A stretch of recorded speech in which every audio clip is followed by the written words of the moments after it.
Hey everyone, welcome to today's video. Welcome to the Video Game Fight School channel. Today, I wanted to talk about Marvel's Avengers and talk about, for very shortly, for the impact and the importance of this game now that its release is actually getting very close.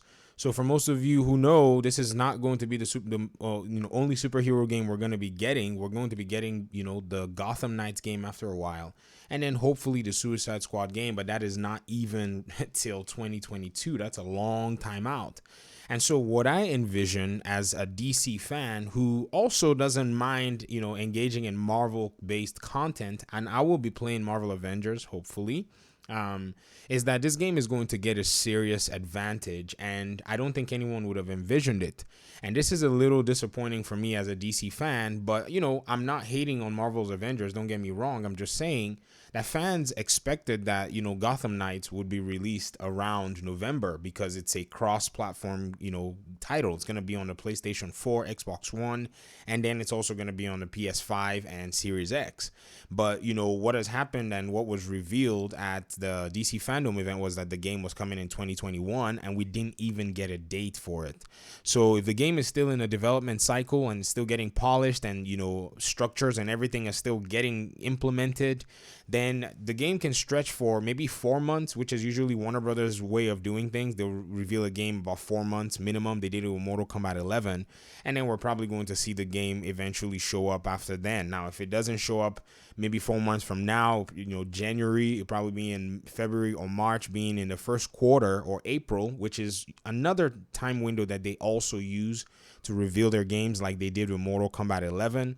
And, if we get to see this, then, great. But think about how much time Marvel's Avengers would have had to basically permeate the market. They also have their Spider-Man, coming around that same time as well.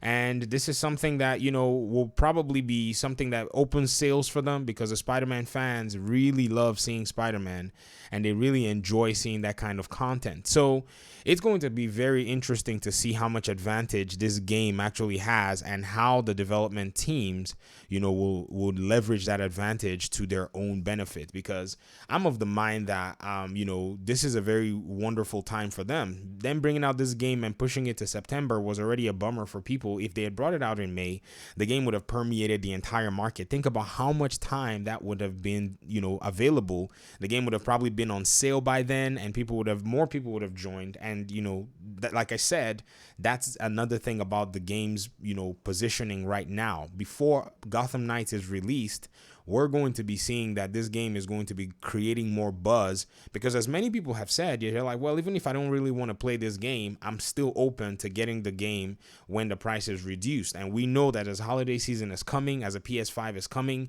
people are going to be jumping on this game, because there are people who are saying, I'm going to wait for the game to come on PS5. There are people who are going to play it on PC regardless of the Spider-Man exclusivity. There are people who are going to play it on Xbox regardless of that. So put all of that together, this game has positioned itself for success. The ball is now in the court of the developers to deliver something that is clean, something that works, and something that fans can basically get their hands around. No breaking game, no bugs, none of that nonsense needs to happen. The game needs to come out in a very full-fledged polished form. And based on my coverage that I've done on my other channel, you should see that playlist here on the Video Game Fight School channel. I've talked about extensively how the PC performance was not necessarily the best thing in the world. The PC performance has been really, really low, but it's been improving in the betas. I'm not going to take that away from them. From the time the game was first put on the PC beta all the way through the open beta, there was a huge improvement. In fact, the gameplay that you're seeing here it was captured on a PC. And so what they need to do is make sure that that entire ecosystem is cleaned up. Some people on the Xbox also had problems. I saw a comment saying that, they could not get past the first tutorial screen of the game on their Xbox One. This is something that must be addressed. This game has so much potential now because of the timing and the positioning, and because of the delays from, the DC side of things. So I implore Square Enix and Crystal Dynamics to make sure that everything is working, everything is on point on release of this game, because from the beta, some have had decent experiences and some have had, terrible experiences nonetheless. So that's basically what I wanted to discuss in this video. I can understand that fans of comic books are, of all, diaspora anyways, of all flavors and preferences, are expecting this game. So I'm really excited for it, just because it's going to keep a lot of us DC fans that want to play. It's going to keep us busy. It's going to keep us occupied for a bit. And I'm looking forward to at least playing it to see what they have to offer. If nothing, that's why I'm playing it nonetheless.